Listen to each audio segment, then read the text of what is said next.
Friends, ఢిల్లీలోని railway స్టేషన్లో ఒక ట్రైన్ మచిలీపట్నానికి బయలుదేరటానికి సిద్ధంగా ఉంది. అయితే అప్పుడే ఆ స్టేషన్కి ఆ ట్రైన్ ఎక్కడానికి ఒక అబ్బాయి కూడా వస్తాడు. ఇక అతను ఆ బోగీల్లో అటు ఇటు తిరుగుతూ ఉంటాడు.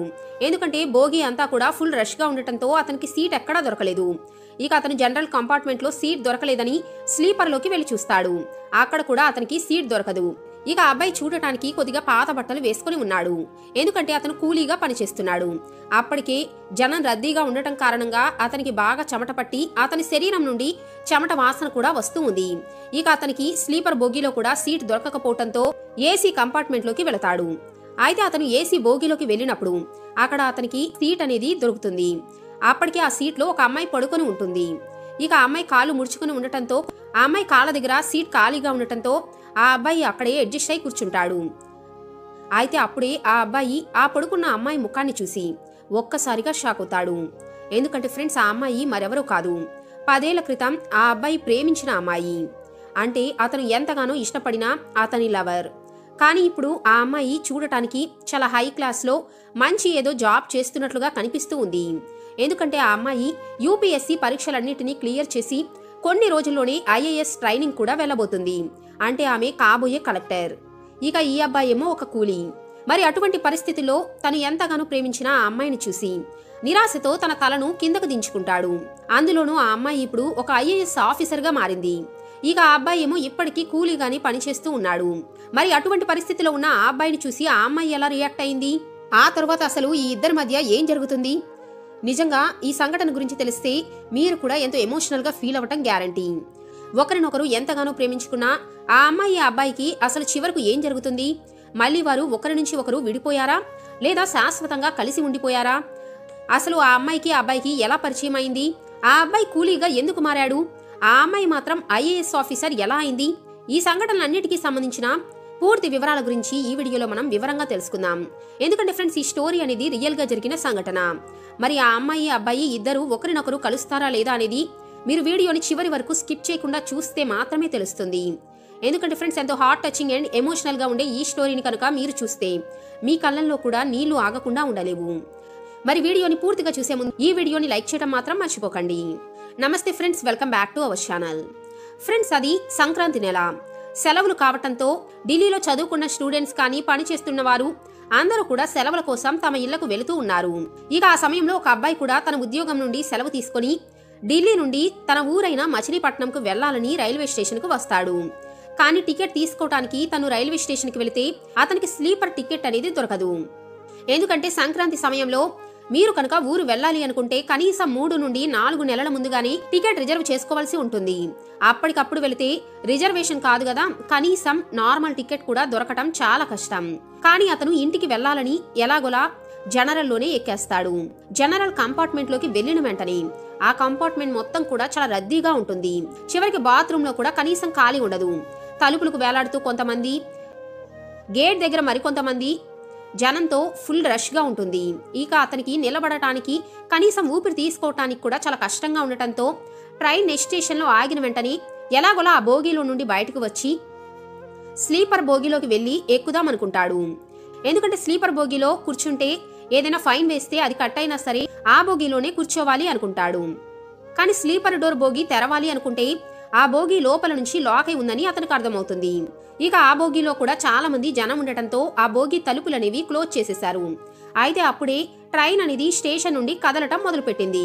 ఇక ఆ అబ్బాయి భయంతో పరిగెడుతూ అనుకోకుండా ఒక ఏసీ బోగీలోకి ఎక్కేస్తాడు. ఇక లోపలికి వెళ్లిన వెంటనే టీసీ వస్తే ఎక్స్ప్లెయిన్ చేద్దామనుకుని అక్కడే ఎక్కడైనా కూర్చుందామని సీట్స్ ను వెతుకుతూ ఉంటాడు. ఇక ఏసీ బోగిలో కూడా కొద్దిగా రష్ గానే ఉంది. ఇక అతను ఒక సీట్ ని చూస్తాడు. ఆ సీట్ లో ఒక అమ్మాయి పడుకొని ఉంది. అయితే ఆ అమ్మాయి కాళ్ళు కొద్దిగా ముడుచుకొని ఉండటంతో ఆ అమ్మాయి కాళ్ళ దగ్గర ప్లేస్ ఉండటంతో అతను ఆ ప్లేస్ లోనే అడ్జస్ట్ అయి కూర్చుంటాడు. ఇక ఎప్పుడైతే అతను కూర్చున్నప్పుడు ఆ అబ్బాయి శరీరం ఆ అమ్మాయి కాళ్ళకు తగులుతుందో ఆ అమ్మాయి కళ్ళు హఠాత్తుగా తెరిచి తన కాళ్ళ దగ్గర కూర్చున్న ఆ అబ్బాయిని చూస్తుంది. చూసిన వెంటనే ఎవరో పర్మిషన్ లేకుండా అక్కడ కూర్చున్నారని, ఏంటండి ఇక్కడ కూర్చున్నారు, ఈ సీట్ రిజర్వేషన్ అని చెప్పబోతూ ఉండగా ఆ అబ్బాయి ముఖం చూసి ఆమె ఏమీ అనలేకపోతుంది. ఎందుకంటే ఆ ముఖాన్ని చూసి ఆమెకు ఎక్కడో చూసిన ముఖంలాగా, తనకు తెలిసిన వ్యక్తిలాగా అనిపిస్తుంది. ఇక ఆమె అన్న మాటలు ఆమె గొంతు విన్న వెంటనే ఆ అబ్బాయి కూడా ఆ అమ్మాయిని గుర్తుపట్టేస్తాడు. ఈ పరిస్థితిలో ఆ అమ్మాయితో ఏమైనా మాట్లాడితే ఆ అమ్మాయికి కోపం వచ్చి ఇక్కడి నుండి వెళ్ళిపో అని చెప్తుందేమోనని అతనేమి మాట్లాడకుండా సైలెంట్ గా ఉంటాడు. అందుకే వారిద్దరూ ఒకరినొకరు చూసుకుంటూ ఉంటారు. ఇక కాసేపటికి ఆ అమ్మాయి ఆ అబ్బాయిని పూర్తిగా గుర్తుపట్టి చిన్నగా నవ్వుతుంది. ఇక ఆ అమ్మాయి కూడా నవ్వటంతో ఆమెను నవ్వుతూ చూస్తూ ఉంటాడు. ఇక వెంటనే ఆ అమ్మాయి కూడా తన సీట్లో నుంచి కొద్దిగా జరిగి కూర్చొని ఆ అబ్బాయి వైపు చూసి నువ్వు ప్రదీప్ కదా అని అంటుంది. ఇక ఆ అబ్బాయి కూడా నువ్వు ప్రీతివి కదా అని చెబుతాడు. ఎందుకంటే ప్రీతి మీద అతని ప్రేమ దాదాపుగా 10 సంవత్సరాల క్రితం మొదలైంది. అంటే ఆ ఇద్దరు కూడా స్కూల్ మేట్స్. వారు 10వ తరగతిలో చదువుతున్నప్పుడే ఒకరినొకరు ఎంతగానో ఇష్టపడేవారు. ఆ అమ్మాయి అబ్బాయి అప్పట్లో ఎంతో క్లోజ్ ఫ్రెండ్స్. ఆ అమ్మాయి ప్రతిరోజు తను తెచ్చుకునే ఏ టిఫిన్ అయినా స్నాక్స్ అయినా ప్రతిరోజు ప్రదీప్కి ఇచ్చి ఇద్దరు షేర్ చేసుకుని తినేవారు. ఆ అబ్బాయి కూడా ఆమె కోసం ఎప్పుడు ఏదో ఒకటి తీసుకువచ్చి ఇస్తూ ఉండేవాడు. అంతేకాకుండా స్కూల్ టైంలో ప్రదీప్ చదువులో కూడా చాలా చురుకైన విద్యార్థి కావటంతో ప్రీతికి ఏ డౌట్స్ ఉన్నా కూడా ప్రదీపే ఎక్స్ప్లెయిన్ చేస్తూ ఉండేవాడు. ఆ విధంగా వారిద్దరూ ఒకరినొకరు చాలా ప్రేమించుకున్నారు. అయితే అసలు ఆ ఇద్దరు ఎలా విడిపోయారు, ఎందుకు విడిపోయారు? ఇక ఆ రోజు రాత్రంతా కూడా ఆ ఇద్దరు నిద్రపోకుండా ఒకే సీట్లో కూర్చొని మాట్లాడుకుంటూనే ఉంటారు. ఇక ప్రీతి కూడా నువ్వేం చేస్తున్నావు ప్రదీప్ అని అడుగుతుంది. నువ్వు ఎక్కడి నుంచైనా వస్తున్నావా, ఢిల్లీలోనే ఉంటున్నావా అని అడుగుతుంది. ఇక అప్పుడు ప్రదీప్ ఏమని చెబుతున్నాడు అంటే నేను ఢిల్లీలోని ఒక చిన్న ఉద్యోగంలో కష్టపడి పనిచేస్తున్నాను. నిజం చెప్పాలి అంటే ఇక్కడ నేను డైలీ లేబర్గా పనిచేస్తున్నానని చెబుతాడు. అంటే ఇక్కడ ఉండే ఒక ఫ్యాక్టరీలో పెద్ద పెద్ద రాళ్లను పగలగొట్టి ట్రక్కులపై వాటిని ఎక్కిస్తానని చెప్పాడు. కానీ ఆ అమ్మాయి అతని మాటలు అస్సలు నమ్మదు. ఎందుకంటే అతను చదువులో చాలా మంచి విద్యార్థి కదా, నువ్వు సైన్స్లో మరియు మ్యాథ్స్లో చాలా బ్రిలియంట్ ఇవ్వు కదా, అలాంటి నువ్వు కూలీగా ఎలా ఉంటావు? నేనైతే అస్సలు నమ్మను. నువ్వు ఈపాటికే మంచి ఉద్యోగంలో సెటిల్ అయిపోయి ఉండాలి కదా. ఇక అప్పుడు ప్రదీప్ ఏమని చెబుతాడు అంటే నీకు నా ముఖం కానీ నేను వేసుకున్న డ్రెస్ చూసి కూడా నేను కూలీగా అనిపించటం లేదా అని అంటాడు. ఒకసారి నా చిరిగిపోయిన బట్టలు చూసి మాట్లాడు అని చెబుతాడు. ఇక అతని వాలకం, అతని పరిస్థితి చూసి ప్రీతికి కూడా అతను చెప్పేది నిజమే అని అర్థమవుతుంది. ఇక ఆ తరువాత ప్రీతి కాసేపు నిశ్శబ్దంగా కూర్చుంటుంది. ఇక ప్రదీప్ మరి నువ్వేం చేస్తున్నావు ప్రీతి అని అడుగుతాడు. నువ్వు ఎక్కడి నుండి వస్తున్నావు? అప్పుడు ప్రీతి ఏం చెబుతుంది అంటే నేను ఢిల్లీలోనే ఉంటున్నాను. నేను ఇక్కడే ఒక చిన్న రూమ్ను రెంట్కి తీసుకొని యూపీఎస్సీ ఎగ్జామ్స్కు ప్రిపేర్ అవుతూ ఉన్నాను. ఈ మధ్య నేను నా ప్రిలిమ్స్ను క్లియర్ చేసుకున్నాను. ఐఏఎస్కు సెలెక్ట్ అయ్యాను. మరి కొద్ది రోజుల్లో నా ట్రైనింగ్ అనేది ప్రారంభమవుతుంది. ఇక కొన్ని రోజుల్లోనే పోస్టింగ్ వస్తుంది కదా, ఇప్పుడు ఎలాగో హాలిడేస్ వచ్చాయి కదా అని ఇంటికి వెళుతున్నానని చెబుతుంది. ఇక మరికొన్ని రోజుల్లోనే ఏదో ఒక డిస్టిక్కు పోస్టింగ్ కూడా ఇస్తారని చెబుతుంది. ఆ విధంగా ఇద్దరు కూడా ఒకరితో ఒకరు మరిన్ని విషయాలు మాట్లాడుకుంటూ ఉంటారు. ఇక అప్పటికే చాలా సమయం అవుతుంది. వారు సాయంత్రం నుండి ఏమీ తినలేదు, తాగలేదు అని గుర్తుకు వస్తుంది. ఇక ఉదయాన్నే ట్రైన్ అనేది మచిలీపట్నానికి చేరుతుంది. వారు ఉదయాన్నే రైల్వే స్టేషన్లో దిగి తినటానికి ముందుగా ఏదైనా హోటల్కి వెళ్లి తర్వాత ఇంటికి వెళ్ళిపోదాం అనుకుంటారు. ఇక ఆ తర్వాత వారు దగ్గరలో ఉన్న ఒక హోటల్కి వెళ్లి టిఫిన్ చేస్తారు. అయితే అప్పుడే ఆ అమ్మాయి టిఫిన్కు డబ్బులు ఇవ్వటానికి బయటకు తీస్తుంది. వెంటనే ప్రదీప్ నేను ఇస్తాను ప్రీతి, నువ్వు ఆగు అని చెబుతాడు. ఇక వెంటనే ప్రీతి వద్దులే ప్రదీప్, అసలే నువ్వు చాలా కష్టపడి పనిచేస్తున్నావు, నీకు ప్రతి రూపాయి కూడా చాలా వాల్యుబుల్ కదా, నేను ఇస్తానులే పర్వాలేదు అని చెబుతుంది. ఇక వెంటనే ప్రదీప్ నీకు ఇంకా ఉద్యోగం రాలేదు కదా, నువ్వు సంపాదించడం మొదలుపెట్టిన తర్వాత నువ్వు ఖర్చు చేదులే, ఇప్పుడు నేను చిన్నదో పెద్దదో డబ్బంటూ సంపాదిస్తున్నాను కాబట్టి నేనే ఇస్తాను అని అతనే హోటల్లో బిల్ అనేది పే చేస్తాడు. ఇక ఆ అమ్మాయి కూడా ఏమీ మాట్లాడదు. ఇక ఆ తర్వాత వారు బయటకు వచ్చి మాట్లాడుకుంటూ కొద్ది దూరం నడుచుకుంటూ వెళుతూ ఉంటారు. ఇక అప్పుడు వెళ్ళిపోయే ముందుగా ఆ అమ్మాయి ప్రదీప్ మీ బాబాయ్ కూతురు మంజు ఎలా ఉంది అని అడుగుతుంది. మంజునా, తనకి పోయిన సంవత్సరమే పెళ్ళయింది, ఇప్పుడు అత్తగారింట్లో హాయిగా ఉందని ప్రదీప్ చెబుతాడు. మరి తన నెంబర్ నీ దగ్గర ఉందా అని ప్రీతి అడుగుతుంది. వెంటనే ప్రదీప్ తన దగ్గర ఉన్న మంజు నెంబర్ను ప్రీతికి ఇస్తాడు. ఇక వెంటనే ప్రీతి మంజుకి ఫోన్ చేయాలి అనుకుంటుంది. అయితే ప్రదీప్ ఇప్పుడైతే ఫోన్ చేయొద్దులే, ఎందుకంటే మా నాన్నకు మరియు మా బాబాయ్కు ఈ మధ్య ఏదో విషయంలో కొద్దిగా గొడవలు అనేవి జరుగుతూ ఉన్నాయి. కాబట్టి మా రెండు కుటుంబాలు ఈ మధ్య ఒకరితో ఒకరు సరిగా మాట్లాడుకోవటం లేదు. కాబట్టి ఇప్పుడు నేను నీ పక్కన ఉంటే తను నీతో మాట్లాడటానికి ఇబ్బంది పడొచ్చు, కాబట్టి నువ్వు ఇంటికి వెళ్ళాక మాట్లాడుకో అని చెబుతాడు. ఇక ఆ తర్వాత ప్రీతి కూడా సరేలే అని చెప్పి ఇద్దరు బాయ్ చెప్పుకొని ఎవరింటికి వాళ్ళు వెళ్ళిపోతారు. ఇక ఆ రోజు సాయంత్రం అయిన వెంటనే ప్రీతి తన ఫ్రెండ్ అయిన మంజుకి ఫోన్ చేస్తుంది. మంజు కూడా ఫోన్ లిఫ్ట్ చేసిన వెంటనే ప్రీతిని గుర్తుపడుతుంది.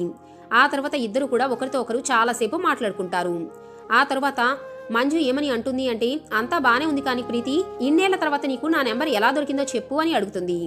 ఇక అప్పుడు ప్రీతి నేను ఢిల్లీ నుంచి ఇంటికి వస్తూ ఉండగా ట్రైన్లో ప్రదీప్ను కలిశాను, అతని నీ నెంబర్ ఇచ్చాడు అని చెబుతుంది. ఇక వెంటనే మంజు ఓహో మళ్ళీ పాత ఫ్రెండ్స్ ఇద్దరు ఒక్కటయ్యారా అని అంటుంది. ఇక వెంటనే ప్రీతి లేదు లేదు అలాంటిదేమీ లేదు, మేమిద్దరం నిన్నే కలిశాము అని చెబుతుంది. అంతకు మించి మా మధ్య ప్రస్తుతానికి ఏమీ లేదులే, నువ్వు నవ్వకు అని చెబుతుంది. ఇక వెంటనే ప్రీతి ప్రదీప్ అంటే అబ్బాయి కాబట్టి మా ఇంటికి రావటానికి మొహమాట పడి ఉండొచ్చు, మరి నువ్వెందుకు మా ఇంటికి రాలేదు మంజు అని అడుగుతుంది.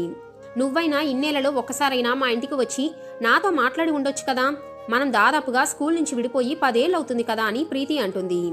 అప్పటి నుంచి మన స్కూల్ ఫ్రెండ్స్ ఎవరితో కూడా నేను టచ్లో లేను, నువ్వు మన స్కూల్ ఫ్రెండ్స్ అందరితో టచ్లో ఉన్నావా లేదా అని ఆ విషయాలని మాట్లాడుకుంటూ ఉంటారు. ఇక అప్పుడు మంజు ఏమని చెబుతుంది అంటే, ప్రీతి నేను మీ ఇంటికి రావాలి అనుకున్నాను, ముఖ్యంగా మీ ఇంటికి వచ్చి ప్రదీప్ను ఎందుకు కొట్టించావని అడుగుదామనుకున్నాను, కానీ నేను కనుక మీ ఇంటికి వస్తే నన్ను మళ్ళీ ప్రదీప్ చెల్లెలుగానే చూసి అతని ఏదైనా నీతో మాట్లాడించడానికి పంపించాడని మీ అన్నయ్య అనుకుంటాడేమోనని నేను మీ ఇంటికి రాలేదని చెబుతుంది. ఇక మంజు చెప్పిన మాటలు విని ప్రీతికి అసలేమీ అర్థం కాదు, ఎందుకంటే అసలు ఏం జరిగిందో ప్రీతికి అసలేమీ తెలీదు. వెంటనే మా అన్నయ్య ప్రదీప్ను కొట్టడం ఏమిటి, అసలు ఇదంతా ఎప్పుడు జరిగింది? ఇక వెంటనే మంజు కూడా ప్రీతి మరీ నువ్వు నీకేమీ తెలియదు అన్నట్లుగా నటించకు, నీకంతా తెలుసని నాకు తెలుసులే అంటుంది. బహుశా నువ్వే మీ అన్నయ్యతో చెప్పి ప్రదీప్ను కొట్టించావు కదా అని కూడా అంటుంది. ఇక వెంటనే ప్రీతి మంజు ప్లీజ్ నన్ను నమ్ము, అసలేం జరిగింది, ఈ విషయాలేమీ నిజంగా నాకు తెలీదు, మా అన్నయ్యకు ప్రదీప్కు అసలు పరిచయం ఉందా, అసలు మా అన్నయ్య ప్రదీప్ను కొట్టడం ఏమిటి, జరిగిందేమిటో నాకు ప్లీజ్ చెప్పవా అని అడుగుతుంది. నేను మా అమ్మ నాన్న మీద ప్రమాణం చేసి చెప్తున్నాను, అసలేం జరిగిందో నాకు తెలీదు, ప్లీజ్ నన్ను నమ్ము అని అడుగుతుంది. ఇక వెంటనే మంజు నిజంగా నీకు తెలీదా ప్రీతి, ఇదంతా 10 ఏళ్ల క్రితం జరిగిన సంఘటన, మీరిద్దరూ 10th క్లాస్లో చదువుతూ ఉన్నప్పుడు మీరు ఒకరికొకరు చాలా ఆప్యాయంగా ఎంతో క్లోజ్ ఫ్రెండ్స్ లాగా ఉండేవారు కదా, అయితే అప్పుడే నీకు నాకు మధ్య కూడా ఒక చిన్న విషయంలో గొడవ జరిగింది, నీకు గుర్తుంది కదా. ఇక ఆ సమయంలోనే ప్రదీప్ నా దగ్గరికి వచ్చి నీకు ఒక లవ్ లెటర్ రాశానని అది నీకు ఇవ్వమని ఇచ్చాడు. అయితే ఆ సమయంలో మన ఇద్దరి మధ్య గొడవ జరగటంతో నేను నీ మీద ఆ సమయంలో ఎంతో కోపంగా ఉన్నాను, అందుకే ప్రదీప్తో సరే అని చెప్పి ఆ తర్వాత ఆ లెటర్ను చించి పారేశాను. ఇక ఆ తర్వాత నేను ప్రదీప్ను కలిసి ఆ లెటర్ను ప్రీతికి ఇస్తే ఆమె చించేసి నా ముఖం మీద పారేసిందని చెప్పాను. ఇక నా మాటలు నమ్మి ప్రదీప్ ఎంతగానో బాధపడ్డాడు. ఇక 10th అయిపోయిన తర్వాత ఇంటర్ నువ్వేమో గర్ల్స్ కాలేజీలో జాయిన్ అయ్యావు, ప్రదీప్ కూడా మరొక కాలేజీలో జాయిన్ అయ్యాడు. ఆ 2 ఏళ్లు కూడా అతను ఎప్పుడూ నీ గురించే నన్ను అడుగుతూ ఉండేవాడు, కానీ నేనెప్పుడు కూడా జరిగిందేమీ అతనితో చెప్పలేదు. అయితే ఇంటర్ తర్వాత కూడా ప్రదీప్ ఒకరోజు మళ్ళీ నిన్ను కలిసి నీకు మరొక లెటర్ ఇవ్వాలని అనుకున్నాడట. ఇక వెంటనే ప్రీతి అవునా, ఆ తర్వాత ఏం జరిగింది? ఇక ఆ తర్వాత మంజు ఏం చెబుతుంది అంటే, మీ ఇంటికి అప్పట్లో ఒక అమ్మాయి వచ్చేది గుర్తుందా, ఆమె పేరు ప్రియాంక అనుకుంటా. ఇక వెంటనే ప్రీతి అవునవును తను ప్రియాంక, నాకు బాగా తెలుసు, నేనింకా తనతో టచ్లోనే ఉన్నాను, తన నెంబర్ కూడా నా దగ్గర ఉంది అని చెబుతుంది. తను ఇంటర్లో నా ఫ్రెండ్ కదా, అప్పుడప్పుడు ఆమె మా ఇంటికి కూడా వస్తూ ఉండేది. మంజు ఏమని చెబుతుంది అంటే, ప్రియాంకకు ఒక అన్నయ్య ఉన్నాడు, అతను ప్రదీప్కు మంచి ఫ్రెండ్. ఇక ఒకరోజు ప్రదీప్ తన ప్రేమ గురించి ప్రియాంక అన్నయ్యకు చెప్పాడట. అప్పుడు ప్రియాంక అన్నయ్య నా చెల్లెలు మరియు ప్రీతి చాలా క్లోజ్ ఫ్రెండ్స్, నువ్వు ఒక లెటర్ రాసి నాకివ్వు, నేను మా చెల్లి చేత ప్రీతికి ఇప్పిస్తానని చెప్పాడు. ఇక అప్పుడు మళ్ళీ ప్రదీప్ ఇంటర్లో కూడా నీకోసం ఒక లెటర్ రాసి ప్రియాంకకు ఇచ్చాడు. ఇక ఆ తర్వాత ప్రియాంక నీకిస్తానని చెప్పి ఆ లెటర్ను నీకివ్వకుండా మీ అన్నయ్యకు ఇచ్చింది, ఎందుకంటే ఆ సమయంలో మీ అన్నయ్యకు మరియు ప్రియాంకకు ఎఫ్ఐఆర్ ఉందట, వారిద్దరూ ఒకరినొకరు ప్రేమించుకుంటూ ఉన్నారు, కాబట్టి తను నీకు ఇవ్వాల్సిన లెటర్ను మీ అన్నయ్యకు ఇచ్చి నీ గురించి మొత్తం చెప్పేసింది. ఇక మీ అన్నయ్య ఆ లెటర్ మొత్తం చదివి ప్రదీప్ను కొట్టించటానికి 2-3 అబ్బాయిలను తీసుకొని అతని దగ్గరకు వెళ్ళాడు. ఆ తర్వాత ఆ ముగ్గురు కలిసి ప్రదీప్ను బాగా కొట్టేసి వెళ్ళిపోయారు. ఆ తర్వాత కూడా మీ అన్నయ్య ప్రదీప్ను వదిలిపెట్టకుండా అతను రాసిన లవ్ లెటర్ను ప్రదీప్ వాళ్ళ నాన్నకు చూపించి మీ కొడుకు చదువుకోకుండా ఏం చేస్తున్నాడో చూడండి అని వాళ్ళ నాన్నతో చాలా కోపంగా మాట్లాడాడు. మీ అబ్బాయిని చదువుకోవడానికి పంపిస్తున్నారా లేదా ఇలాంటి వేషాలు వేయటానికా అని ఇక మా పెద్దనాన్న కూడా ప్రదీప్ మీద చాలా కోపం తెచ్చుకున్నాడు. నువ్వు అబద్ధాలు చెప్పి చదువుకోకుండా బయటికి వెళ్ళి ఇలాంటి పనులు చేస్తున్నావా అని ఆయన ప్రదీప్ మీద చేయి కూడా చేసుకున్నాడు. ఇక తన తండ్రి తనను కొట్టేటప్పటికి ప్రదీప్ ఎంతగానో బాధపడి అలాగే భయపడి తన ఇంటి పక్కన ఉండే అబ్బాయి ఢిల్లీ వెళుతుంటే అతనితో పాటు ఇంట్లో చెప్పకుండా అతనితో పాటు ఢిల్లీకి వెళ్ళిపోయాడు. అక్కడే 6 నెలల పాటు ఉండి మళ్ళీ ఇంటికి వచ్చాడు. అయితే 6 నెలల తర్వాత ఇంటికి వచ్చేటప్పటికి BAలో అడ్మిషన్స్ అనేవి పూర్తయిపోయాయి. దీంతో కాలేజీకి వెళ్ళేటప్పటికి అడ్మిషన్స్ క్లోజ్ అని చెప్పారు. ఇక ప్రదీప్ చదువుకోవటానికి ఆ సంవత్సరం అడ్మిషన్ దొరకలేదు. దీంతో మా పెదనాన్న మళ్ళీ మా అన్నయ్యను బాగా తిట్టేశాడు. మా అన్నయ్య మళ్ళీ కోపం తెచ్చుకొని ఢిల్లీకి వెళ్ళిపోయి అక్కడే ఉండటం మొదలుపెట్టాడు. అక్కడే చిన్న చిన్న పనులు చేసుకుంటూ అప్పుడప్పుడు ఇంటికి వచ్చి వెళ్తూ ఉన్నాడు. దీంతో అతను చదువుకు కూడా పూర్తిగా దూరమైపోయాడు. మళ్ళీ చదువుకోవటానికి అతనికి అవకాశం దొరకలేదు అని మంజు జరిగింది మొత్తం ప్రీతికి చెబుతుంది.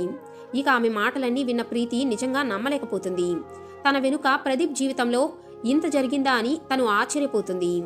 నా మూలంగా ప్రదీప్ జీవితంలో ఇంత జరిగిందా? ఇదంతా నిజమేనా మంజు? ఇక ఆ తర్వాత మంజు ఏమని చెబుతుంది అంటే, అవును ప్రీతి, ఇదంతా పూర్తిగా నిజం. నీకు కనుక నమ్మకం లేకపోతే నీ ఫ్రెండ్ ప్రియాంకను ఒకసారి అడిగి చూడు అని చెబుతుంది. దీంతో ప్రీతి వెంటనే ప్రియాంకకు ఫోన్ చేసి అప్పటి విషయాలన్నీ అడుగుతుంది. ఇక ప్రియాంక కూడా, అవును ప్రీతి, నిజంగా నేను తప్పు చేశాను. నీకివ్వాల్సిన ఆ లెటర్ను మీ అన్నయ్యకి ఇచ్చాను. ఆ తర్వాత మీ అన్నయ్య ప్రదీప్ను నిజంగానే కొట్టాడు అని చెబుతుంది. ఆ తర్వాత నీకు నిజం చెబుదాము అనుకున్నాను, కానీ మీ అన్నయ్య నాకు కూడా వార్నింగ్ ఇచ్చాడు. ఆ తర్వాత మేమిద్దరం కూడా విడిపోయాం కదా, అప్పటి నుండి నీకు ఇంకా ఈ విషయం చెప్పే అవకాశమే నాకు రాలేదు అని చెబుతుంది. ఇక వెంటనే ప్రీతి ప్రియాంక మీద కూడా కోపం తెచ్చుకొని, ఇంకెప్పుడు నువ్వు నాకు ఫోన్ చేయకు అని ఫోన్ పెట్టేస్తుంది. ఆ తర్వాత ప్రీతి వెంటనే మంజుకు ఫోన్ చేసి, నిజమే మంజు, నువ్వు చెప్పిందంతా నిజమే. నేనిప్పుడే ప్రియాంకను అడిగాను, తను కూడా జరిగిందంతా చెప్పింది. కానీ నాకు అసలు ఇవేమీ తెలీదు అని చెప్పింది. సరే, నీకు తెలిసిన మరేమైనా విషయాలు ఉంటే ప్రదీప్కి సంబంధించి చెప్పు అని అడుగుతుంది.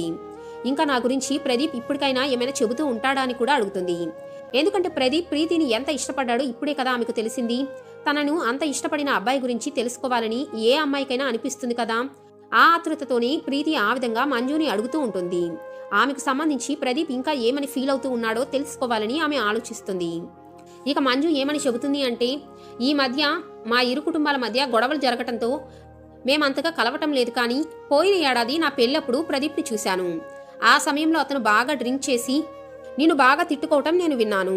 కేవలం నిన్ను ప్రేమించడం వల్లనే తన జీవితం నాశనం అయిపోయిందని అతను పెద్ద పెద్దగా ఏడుస్తూ అనుకుంటూ ఉన్నాడు. నీ వెనుక కనుక నేను పడకపోయి ఉంటే నా జీవితం వేరేలాగా ఉండేది అని కూడా అతను అనటం నేను విన్నాను అని చెబుతుంది. ఎందుకంటే నిన్ను ప్రేమించడం వల్లనే చదువంతా వదిలేసి ఇలా కూలీగా పనిచేయాల్సి వస్తుంది. ఇక ప్రీతి కూడా మంజు మాటలన్నీ విని, సరే అవన్నీ వదిలేయి, నీ దగ్గర ప్రదీప్ మొబైల్ నెంబర్ ఉందా అని అడుగుతుంది. ఆ ఉంది అని వెంటనే మంజు చెబుతుంది. ఇక వెంటనే మంజు దగ్గర నుండి ప్రీతి ప్రదీప్ మొబైల్ నెంబరు తీసుకొని మంజుకు బాయ్ చెబుతుంది. ఇక ఆ తర్వాత వెంటనే ప్రీతి ప్రదీప్కు ఫోన్ చేస్తుంది. ఇక ప్రీతి వాయిస్ విన్న వెంటనే ఆమె నెంబరే అని గుర్తుపట్టి ఇద్దరు మరి కాసేపు మాట్లాడుకుంటారు. ఆ తర్వాత ప్రదీప్, నీకు నా మొబైల్ నెంబర్ ఎక్కడిది అని ప్రీతిని అడుగుతాడు. ప్రీతి కూడా, మంజు ఇచ్చిందిలే, ఇప్పుడు ఆ విషయం అంతా వదిలేసి, నువ్వేంటి నా వెనకాల నన్ను ఎప్పుడూ గుర్తు చేసుకుంటూ ఉంటావంట కదా, అలాగే నన్ను బాగా తిట్టుకుంటూ ఉంటావంట కదా అని నవ్వుతూ అంటుంది. ఇక ఆ తర్వాత ప్రదీప్కి కూడా ప్రీతి ఎందుకు అలా మాట్లాడిందో మంజుయే ఇదంతా చెప్పి ఉంటుందని అర్థమవుతుంది. ఇక వెంటనే, సారీ ప్రీతి, అప్పుడేదో తాగి అలా మాట్లాడాను, ఏమీ అనుకోకు అని చెబుతాడు. ఆ రోజు నేను బాగా తాగాను, అందుకే నీ గురించి ఏదో తప్పుగా మాట్లాడి ఉంటాను, దయచేసి నన్ను క్షమించవా అని అడుగుతాడు. ఇక వెంటనే ప్రీతి కూడా, జరిగిందేదో జరిగిపోయిందిలే, పర్లేదు వదిలేసేయి, నువ్వు కూడా నన్ను క్షమిస్తావా, ఎందుకంటే నీ జీవితంలో నా మూలంగా జరిగిందేది కూడా నాకు నిజంగా తెలీదు అని చెబుతుంది. నువ్వు నాకు 2 సార్లు లవ్ లెటర్స్ ఇవ్వటానికి ట్రై చేశావు, కానీ ఆ లెటర్స్ ఎప్పుడు కూడా నాకు చేరలేదు. ఒకసారి నువ్వు ఇచ్చిన లెటర్ మంజు చింపేస్తే, రెండోసారి ఇచ్చిన లెటర్ ప్రియాంక మా అన్నయ్యకు ఇచ్చింది. కాబట్టి నాకు తెలిసి జరిగినా తెలియకుండా జరిగినా ఇండైరెక్ట్గా నీ జీవితంలో నా మూలంగా చాలా కష్టాలు అనుభవిస్తున్నావు కదా, రియల్లీ ఐఎమ్ సారీ అని ప్రీతి చెబుతుంది. ఇక ఆ విధంగా 10 ఏళ్ల క్రితం ముగిసిపోయిన ఈ ఇద్దరి కథ అనేది ఇప్పుడు మళ్ళీ సరికొత్తగా మొదలవుతుంది. ఆ తర్వాత మరుసటి రోజు వారిద్దరు కూడా బయట కలుస్తారు. ఇద్దరు కూడా కాసేపు మాట్లాడుకొని చాలా సంతోషంగా ఫీల్ అవుతారు. ఇక ప్రీతి కూడా తనతో అంత మంచిగా మాట్లాడటం చూసి ప్రదీప్ కూడా ఎంతగానో సంతోషపడతాడు. ఆ తర్వాత మళ్ళీ ఇద్దరు ఎవరింటికి వాళ్ళు వెళ్ళిపోతారు. ఇక 1-2 రోజుల తర్వాత మళ్ళీ ప్రీతి ఢిల్లీ వెళ్ళాలి అనుకుంటుంది. దాంతో ఆమె మళ్ళీ ప్రదీప్కి కాల్ చేస్తుంది. నేను రేపు ఉదయం ట్రైన్కి ఢిల్లీ వెళ్తున్నానని చెబుతుంది. ఎందుకంటే నేను పండగని ఇక్కడికి వచ్చాను, ఇక నా సెలవులు కూడా పూర్తయ్యాయి, అందుకే మళ్ళీ నేను ట్రైనింగ్ కోసం ఢిల్లీకి వెళ్ళాలి అనుకుంటున్నాను. అయితే ఈసారి నేను ఒంటరిగా వెళ్ళాలి అనుకోవటం లేదు, నువ్వు కూడా అక్కడే కదా పనిచేసేది, నువ్వు కూడా రేపు వచ్చేయచ్చు కదా అని అడుగుతుంది. అయితే ప్రదీప్ మాత్రం, నేను మరొక 2 రోజులు ఇక్కడే ఉండాలనుకుంటున్నాను ప్రీతి అని చెబుతాడు. ఇక వెంటనే ప్రీతి, అంత దూరం నేను ఒక్కదాన్నే వెళ్తే నాకు నిజంగా బోర్గా అనిపిస్తుంది, నువ్వు కూడా వస్తే ఇద్దరం చక్కగా మాట్లాడుకుంటూ వెళ్ళొచ్చు కదా, నా కోసం రావచ్చు కదా అని అడుగుతుంది. ఇక ప్రీతి నోరు తెరిచి అడిగేసరికి ప్రదీప్ కూడా హ్యాపీగా ఫీల్ అయ్యి సరే వస్తాలే అని చెబుతాడు. ఆ విధంగా ఇద్దరు కూడా ట్రైన్లో ఢిల్లీకి బయలుదేరి వెళ్తారు. ఇక ఢిల్లీకి చేరుకోగానే ప్రీతి ప్రదీప్ను తన గదికి తీసుకుని వెళ్తుంది. తన గది మొత్తం చూపించి, ఇదే నేను ఉంటున్న చిన్న గది, నేను ఇక్కడే చదువుకొని ఐఏఎస్ అయ్యాను అని చెబుతుంది. మరి కొద్ది రోజుల్లోనే నా ట్రైనింగ్, ఆ తర్వాత పోస్టింగ్ అని కూడా చెబుతుంది. ఆ తర్వాత ఆమె టీ తయారు చేసి ప్రదీప్కు ఇస్తుంది. ఇక తర్వాత ఆమె సరే నేను ఇప్పుడు కోచింగ్కి వెళుతున్నాను అని చెబుతుంది. ప్రదీప్ కూడా సరే నేను ఇక పనికి వెళతానని అతను కూడా అక్కడి నుండి వెళ్ళిపోతాడు. ఆ తర్వాత మధ్య మధ్యలో ఫోన్లు చేసుకోవటం, ఎప్పుడన్నా కలుసుకోవటం వంటివి చేస్తూ ఉన్నారు. ఇక ఈ ఇద్దరు కూడా ఒకరినొకరు బాగా కలుసుకుంటూ ఉండేవారు. మార్కెట్కు కలిసి వెళ్లేవారు, కొన్నిసార్లు పార్క్కి, సినిమాలకు కూడా కలిసి వెళుతూ ఉండేవారు. ఆ విధంగా ఇద్దరు బాగా క్లోజ్ అయిపోయారు. అయితే ప్రదీప్తో పాటు తన గ్రామం నుండే వచ్చిన మరొక అబ్బాయి కూడా ప్రదీప్తో పాటే పనిచేస్తూ ఉండేవాడు. కానీ ప్రదీప్ కొన్ని రోజులుగా పనికి సరిగా రాకుండా ఎప్పుడూ ప్రీతితో కలిసి తిరగటం చూసి మళ్ళీ ఎవరో అమ్మాయి మూలంగా వీడి జీవితం పాడైపోతుందని అనుకొని ఆ విషయం గురించి వాళ్ళ నాన్నకు చెప్పడానికి ఫోన్ చేస్తాడు. ఆ తర్వాత ప్రదీప్ వాళ్ళ నాన్నతో, అంకుల్ మీ అబ్బాయి ఇక్కడ మరొక అమ్మాయి మూలంగా చెడిపోతున్నాడేమోనని నాకు అనిపిస్తుంది. ఆల్రెడీ స్కూల్ అప్పుడే వాడు ఎవరో ఒక అమ్మాయి కారణంగా చదువు మొత్తం పోగొట్టుకొని ఇప్పుడు ఇలా కష్టపడాల్సిన పరిస్థితికి వచ్చాడు. ఇప్పుడు మళ్ళీ ఢిల్లీలో ఇంకో అమ్మాయితో తిరుగుతున్నాడు. ఆమె చుట్టూ తిరుగుతూ పని కూడా సరిగా చేయటం లేదని చెబుతాడు. ఇక అతను చెప్పిన మాటలు విని ప్రదీప్ తండ్రి కొంచెం బాధపడి వెంటనే ప్రదీప్కు ఫోన్ చేస్తాడు. చూడు బాబు, గతంలో ఏం జరిగిందో అది జరిగిపోయింది. కానీ ఇక భవిష్యత్తులో నీ జీవితంలో ఇటువంటివి జరగకూడదు అని నేను అనుకుంటున్నాను. అందుకే నేను నీకోసం పెళ్లి సంబంధాలు చూస్తున్నాను. వచ్చే ఏడాది నువ్వు ఇంటికి వచ్చేటప్పటికి నీకోసం పెళ్లి కూతురు సిద్ధంగా ఉంటుంది. నువ్వు వచ్చిన వెంటనే పెళ్లి చేసేస్తాను అని చెబుతాడు. ఇక తర్వాత కొన్ని సాధారణ విషయాలు మాట్లాడి ఫోన్ పెట్టేస్తాడు. ఇక ఎప్పుడైతే తన తండ్రి పెళ్లి చేస్తాను అని చెప్పడంతో ప్రదీప్ ఎంతగానో బాధపడి వెంటనే ప్రీతికి ఫోన్ చేస్తాడు. నాకు మా నాన్న పెళ్లి చేయాలనుకుంటున్నాడు ప్రీతి, నన్నేం చేయమంటావో నువ్వే చెప్పు అని అడుగుతాడు. ఇక వెంటనే ప్రీతి ఏమని అంటుంది అంటే, నువ్వు నన్ను ఇప్పటికీ కూడా ఇష్టపడుతున్నావా లేదా అని అడుగుతుంది. నాకు నువ్వంటే ఇష్టమే ప్రీతి, కానీ నువ్వేమో కాబోయే ఐఏఎస్ ఆఫీసర్. నన్ను చూస్తే ఒక చిన్న కూలీని. నా 2 పూటల భోజనానికి నా డబ్బులు సరిపోతాయి. నీలాంటి హై క్లాస్ అమ్మాయిని, అది కూడా నీలాంటి ఒక వీఐపీని పెళ్లి చేసుకునే అర్హత నాకు లేదు కదా అని అంటాడు. అలాంటి నేను నిన్ను ప్రేమించినా నీతో నేను కలిసి ఎలా జీవించగలను? ఇక అప్పుడు ప్రీతి అతని మాటలన్నీ విని, నువ్వు ఆ విషయం మొత్తం వదిలేసేయి. నువ్వు నన్ను ఇప్పటికీ కూడా ఇష్టపడుతున్నావో లేదో చెప్పు అని అంటుంది. వెంటనే ప్రదీప్, నేను నిన్ను ఇష్టపడటం కాదు ప్రీతి, నేను నిన్ను ప్రేమిస్తున్నాను అని చెబుతాడు. ఇక వెంటనే ప్రీతి చాలా సంతోషించి, సరే నువ్వు మీ ఇంటికి ఫోన్ చేసి మీ అమ్మతో నీకు పెళ్ళైపోయినట్లుగా చెప్పు అని చెబుతుంది. అలాగే మీ ఇంట్లో మీ అమ్మకు ఒక్కదానికి ఈ విషయం చెప్పి ఎవరికి ఈ విషయం చెప్పొద్దు అని చెబుతుంది. ఇక ఆ తర్వాత నిజంగానే ప్రీతి ఒకరోజు ప్రదీప్ను గుడికి తీసుకువెళ్లి అక్కడే ఇద్దరు కూడా పెళ్లి చేసుకుంటారు. తర్వాత వారిద్దరి పెళ్లిని రిజిస్టర్ కూడా చేపించుకుంటారు. అంటే ఆ ఇద్దరు ఒకరికొకరు చట్టరీత్యా వివాహం చేసుకుంటారు. ఇక ఆ తర్వాత ప్రదీప్ కూడా తన తల్లికి ఫోన్ చేసి, అమ్మా, నేను ఆల్రెడీ ఇక్కడ ఒక అమ్మాయిని పెళ్లి చేసుకున్నాను. నీకు తెలిసిన అమ్మాయి, నా 10th క్లాస్ ఫ్రెండ్ ప్రీతి ఉంది కదా, తనే. మేమిద్దరం ప్రేమించి పెళ్లి చేసుకున్నాం. కాబట్టి నువ్వు దయచేసి నా అంతటా నేను నాన్నతో ఈ విషయం చెప్పే వరకు ఈ విషయాన్ని రహస్యంగా దాచిపెట్టు. అలాగే నాన్న ఏ పెళ్లి సంబంధం తీసుకువచ్చినా కూడా ఆ సంబంధాన్ని ఎలాగోలా చెడగొట్టు అని చెబుతాడు. ఇక ప్రదీప్ తల్లి కూడా అతని మాటలు విని బాధపడినా నా కొడుకు సంతోషంగా ఉంటే చాలు అనుకొని సరే బాబు అని చెబుతుంది. ఆ విధంగా కొన్ని రోజులు గడిచిపోతాయి. ఆమెకు పోస్టింగ్ కూడా వస్తుంది. ఆ సమయంలో ఆమె ఫామ్ ఫిలప్ చేసేటప్పుడు కూడా అందులో ఇచ్చిన కాలమ్స్లో ఆమె మ్యారీడా అన్మ్యారీడా అనే బాక్స్లో ఆమె మ్యారీడ్ అని ఫిలప్ చేస్తుంది. ఆ తర్వాత ఆమె ఐఏఎస్ ట్రైనింగ్కు వెళుతుంది. ఇక ప్రదీప్ కూడా ఆమె ట్రైనింగ్ తీసుకుని దగ్గరలోనే ఒక గది తీసుకుని అక్కడే ఉండేవాడు. అప్పుడప్పుడు ఇద్దరు కూడా కలుసుకుంటూ ఉండేవారు. ఇక అప్పటి వరకు ప్రీతి ఇంట్లోని వారికి గాని ప్రదీప్ ఇంట్లోని వాళ్ళ అమ్మకు తప్ప మిగిలిన వారికి వారి పెళ్లి అనేది తెలీదు. ఇక ఎప్పుడైతే ప్రీతి ఐఏఎస్ ఆఫీసర్ అవుతుందో, అంటే ఆమెకు పోస్టింగ్ వస్తుందో, అప్పుడు వెంటనే ప్రదీప్ తల్లి ఊర్లోని వారందరికీ కూడా తన కోడలు ఐఏఎస్ ఆఫీసర్ అని చెప్పుకోవటం మొదలు పెడుతుంది. అయితే ఆమె చెప్పే మాటలు ఎవరు కూడా నమ్మలేకపోతారు. ఇక ఈ విషయం అనేది నెమ్మదిగా ఊర్లోనే ఉన్న ప్రీతి ఇంట్లో వారికి కూడా తెలుస్తుంది. ఇక ఎప్పుడైతే ప్రీతి ఒక కూలీ పని చేసుకునే ప్రదీప్ పెళ్లి చేసుకుందని తెలుస్తుందో, ఆమె కుటుంబంలోని వారు కూడా ఎంతగానో షాక్ అవుతారు. ఇక ప్రీతి తండ్రి కూడా, నా కూతురు నేను కష్టపడి ఐఏఎస్ ఆఫీసర్ని చేస్తే ఆమె ఒక కూలీని ఎందుకు పెళ్లి చేసుకుంది అని ఇంటికి రమ్మని ఫోన్ చేస్తాడు. ఇక ఇంటికి వచ్చిన తర్వాత ప్రీతిని, అమ్మ నీ గురించి ఇలా వింటున్నాను, నిజమా కాదా అని అడుగుతాడు. ఇక ప్రీతి కూడా, అవునానా, మీరు విన్నవన్నీ నిజమే. నేను ప్రదీప్ను ప్రేమిస్తున్నాను, అతనే పెళ్లి కూడా చేసుకున్నానని చెబుతుంది. కాబట్టి మీరు ఇప్పుడు ఎవరు అవునన్నా కాదన్నా అతనే నా భర్త. నేను ఇక మరెవరిని కూడా పెళ్లి చేసుకోలేను, మీరు నా కోసం సంబంధాలు చూడకండి అని చెబుతుంది. ఇక ప్రీతి తండ్రి కూడా ఆమె మాటలు విని మనసులో ఏమనుకుంటాడు అంటే, ఇప్పుడు ఆమె ఒక ఆఫీసర్ కూడా అయింది. కాబట్టి ఇప్పుడు నేను కనుక ఆమెను మరొక మంచి సంబంధం చూసి పెళ్లి చేసుకోమని బలవంతం చేస్తే ఆమె ఇప్పుడు నా చేతుల్లో నుంచి జారిపోయి నన్ను తప్పుగా అర్థం చేసుకోవచ్చు. కాబట్టి ఎలాగూ చట్టరీత్యా పెళ్ళైపోయింది కాబట్టి ఇప్పుడు ఈ విషయాన్ని పెద్దది చేస్తే నా కూతురి దృష్టిలో నేను చెడైపోతాను అనుకొని సరేలే అమ్మా నీ పెళ్లికి నేను కూడా అంగీకరిస్తున్నానని చెబుతాడు. అయితే ప్రీతి అన్నయ్య మాత్రం ఆ పెళ్లికి అస్సలు ఒప్పుకోడు. కానీ కూతురు ఆఫీసర్ అవటంతో ప్రీతి తండ్రి మాత్రం ప్రీతికే సపోర్ట్ చేస్తాడు. చివరికి 10 ఏళ్ల క్రితం విడిపోయిన ఆ ప్రేమ జంట 10 ఏళ్ల తర్వాత ఈ విధంగా మళ్లీ కలుసుకొని వారి ప్రేమను నిజం చేసుకున్నారు. ఆ తర్వాత ఊరిలో అందరికీ తెలిసే విధంగా మరొకసారి గ్రాండ్గా వాళ్ళ నాన్న పెళ్లి చేసి అందరినీ ఆహ్వానిస్తాడు. ఆ తర్వాత ప్రీతి కూడా ప్రదీప్ను మళ్లీ చదువుకోమని ప్రోత్సహిస్తుంది. ప్రీతి కోసమైనా మళ్లీ కష్టపడాలని బాగా చదువుకొని తను కూడా మంచి జాబ్లో సెటిల్ అవుతాడు. ఈ విధంగా ఒకరితో ఒకరు వారు మళ్లీ వారి జీవితాలను ఆనందంగా గడపడం ప్రారంభిస్తారు. మరి ఫ్రెండ్స్, ప్రీతి మరియు ప్రదీప్ జీవితంలో జరిగిన ఈ సంఘటన గురించి తెలిసాక మీకేమనిపించింది? ఎందుకంటే ఫ్రెండ్స్, ఈ రోజుల్లో ప్రేమలు అనేవి ఆస్తి అంతస్తులు ఉద్యోగాలు ఇటువంటి వాటిని చూసి పుడుతూ ఉంటే ప్రీతి మరియు ప్రదీప్ కి సంబంధించిన వారి ప్రేమ కథ గురించి తెలిసిన తర్వాత నిజమైన ప్రేమ అంటే ఇదేనేమో అనిపిస్తుంది కదా. మరి ఈ జంట నిజంగా నిండు నూరేళ్లు సంతోషంగా కలిసి ఉండాలని మీరు కూడా కోరుకుంటూ ఈ వీడియోని లైక్ చేసి మీ అభిప్రాయాలను కామెంట్ రూపంలో తప్పకుండా తెలియచేయండి.